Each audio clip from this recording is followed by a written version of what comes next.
안녕하세요. 반갑습니다. 저는 정원택이라고 합니다. 반갑습니다. 오늘 제가 함께 하고 싶은 내용은 이 트렌드 코리아 2019라는 내용입니다. 그나마 제가 여러분과 뭘 더 잘할 수 있을까 생각해 봤더니 이 이야기를 조금 더 아이들의 눈높이에 맞춰서 이야기할 수 있겠다, 다음 세대의 눈높이에 맞춰서 이야기할 수 있겠다는 생각이 들더라고요. 시작해도 될까요? 네. 제일 처음에 이야기하는 건 무엇이냐면 컨셉을 플레이하라라는 이야기를 합니다. 딱 보기에 와! 하는 것들이 훨씬 더 이제 폭발력이 있다. 자신만의 매력, 자신만의 이제 느낌. 요즘에 다시 사진관이 뜨고 있대요. 컨셉을 잡아주는 사진관들이 뜨고 있다라는 이야기를 많이 하고 있습니다. 그동안의 사진은 특별한 날 찍는 사진이었다면 지금은 어떤 컨셉이 있는 그런 사진을 훨씬 더 좋아하게 되었다. 러브 스프링즈라고 세계 백화점에서 2018년도 했던 행사입니다. 저 위에 있는 꽃이 115만 송이래요. 어마어마하죠. 저것을 한 이유는 뭐냐면 아까 말했듯이 사진이 잘 나오게 하려고, 와 우리 여기 왔다 라는 느낌을 주기 위해서 사람들이 이제 저런 포토존을 많이 만들어서 요즘 활용하고 있다라고 이야기를 하고 있습니다. 또 하나는 또 뭐냐면 전시회가 뜨고 있대요. 그동안의 전시회는 사실 우리가 뭔가를 구경하러 가기 위한 전시회였잖아요. 지금의 전시회는 어떤 전시회냐면은 인생샷을 찍기 위한 전시회라고 이야기를 해요. 그래서 사진이 잘 나오는 전시회가 뜨고 있다. 스토리가 있는 것보다는 뭔가 좀 더 직관적이고 명확한 어떤 순간적인 느낌을 훨씬 더 사람들이 좋아하게 되었다. 두 번째는 컨셉이라고 해서 재미있는 것을 굉장히 추구하게 되었다는 거예요. 좋은 컨셉이란 건 무엇이냐면은 짧은데 반응이 즉시 오는 거거든요.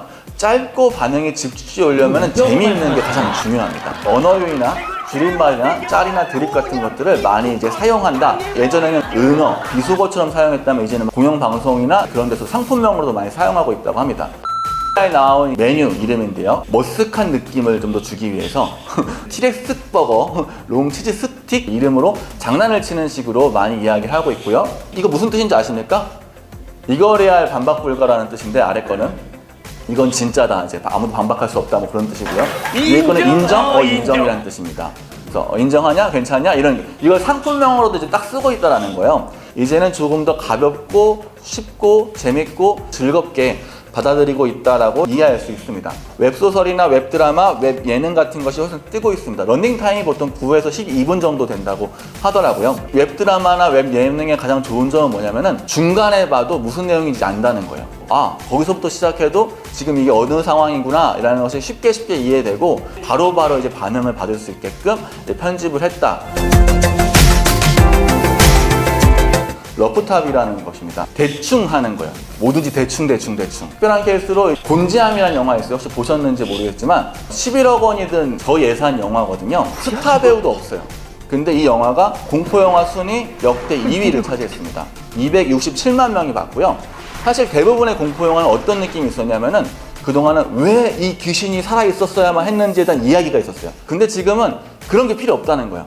그냥 무서우면 돼요. 왜 나를 공격하는지, 왜 여기가 무서운지에 대한 이야기가 없어요. 다 죽고 끝이 나거든요. 점점 이모티콘이 대충 만들고 있어요. 이거 진짜 대충 만들었잖아요. 응 맞아, 응 아니야, 응 내 거야. 뭐 그림의 퀄리티를 따지지도 않고, 시사점이 뭐냐면 요즘 시대의 사람들은 이제 수평적인 구조를 훨씬 더 좋아한다는 겁니다. 이 전 세대, 이제 저 같은 세대를 밀레니얼 세대라고 하거든요. 저보다 아래에 있는 세대들을 Z세대, 플로팅 세대라고 하는데 이 세대의 특징은 이런 거예요.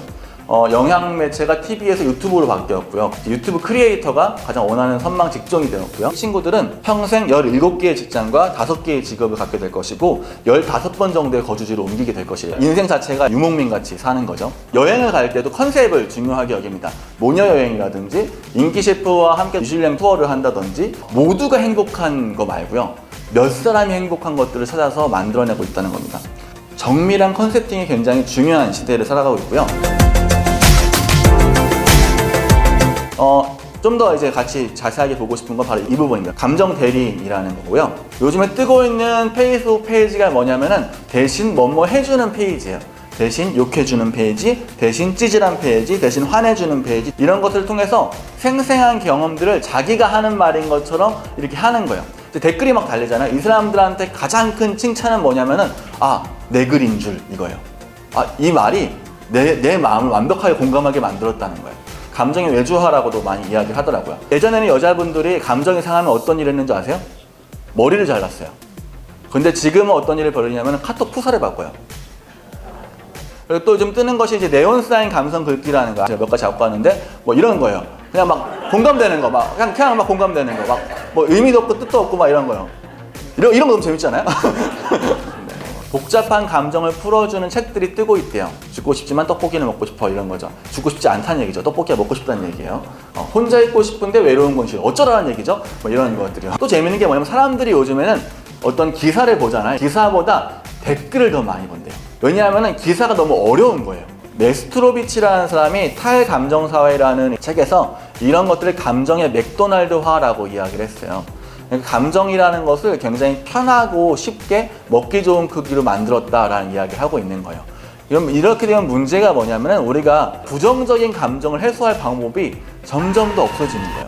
SNS에서도 좋은 이야기만 나오고 있고 내가 부정적인 감정을 어떻게 다뤄야 되지에 대한 근육이 굉장히 발달하지 못하고 있는 시대가 바로 지금의 시대다라는 이야기를 하고 있습니다.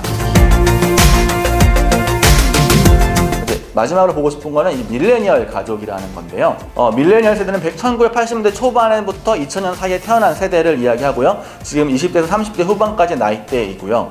세계 인구의 4분의 1을 차지하고 있고 베이비붐 세대를 앞지르는 것이 얼마 남지 않았다. 이 시대의 특징은 절대 빈곤이 없는 세대예요. 하지만 상대 빈곤이 굉장히 큰 세대입니다. 모바일 환경에 익숙하고 평등하고 민주적인 걸 좋아하긴 하지만 스스로는 굉장히 이기적이에요. 진리를 추구하고요. 그리고 무조건 옳은 것은 없다고 생각하고요. 그리고 가치는 항상 변화하는 것이다 라고 생각을 합니다. 예전에는 꼭 갖고 있어야 할 가전제품이 뭐였냐면 TV, 냉장고, 세탁기였습니다. 근데 지금은 로봇 청소기, 식기세척기, 빨래 건조기예요. 지금 아이들이 원하는 엄마는 뭐냐면요, 밥 잘 사주는 이쁜 엄마예요. 이 시대를 살아가는 사람들은 직업을 생존으로 생각하지 않는 거예요. 이제 자아 실현이 가능한 직장에 가기 위해서 자신의 실력이 있어야 된다라고 생각을 해서 다 자기 개발을 열심히 한다라고 합니다. 그래서 그동안은 아르바이트를 해서 자식들을 학원에 보냈다면 지금은 아르바이트를 해서 이제 헬스장을 간대요. 이 시대를 살아가는 사람들은 아무리 노력해도 부모보다 잘 살 수가 없대요. 그렇기 때문에 포기한 거예요. 그래서 지금 누리자로 바뀐 거예요. 배달 음식 같은 거 잘 시켜 먹고 비싼 가전제품을 사는 거예요. 어떤 사람이 그런 이야기를 했더라고요. 당신들은 집을 갖고 있지만 우리는 당신들보다 조금 더 좋은 샴푸를 갖고 있다. 이제 이런 이야기를 하고 있더라고요. 하여튼 뭐 그런 세대라는 거예요. 시대가 따라간다고 해서 우리가 무조건 바뀌어야 되는 건 아니지만 적어도 시대는 이렇게 가고 있는데 우리는 어떤 포지션을 선택할 것인가를 우리는 결정해야 되는 것 같아요. 적어도 우리가 알고는 있어야 된다. 우리는 그렇기 때문에 어떤 컨셉을 잡을 것인가, 우리는 어떻게 재미있게 할 것인가 생각해 보셨으면 좋겠고, 사실 답은 현장에 있거든요. 여기서 마치도록 하겠습니다. 감사합니다.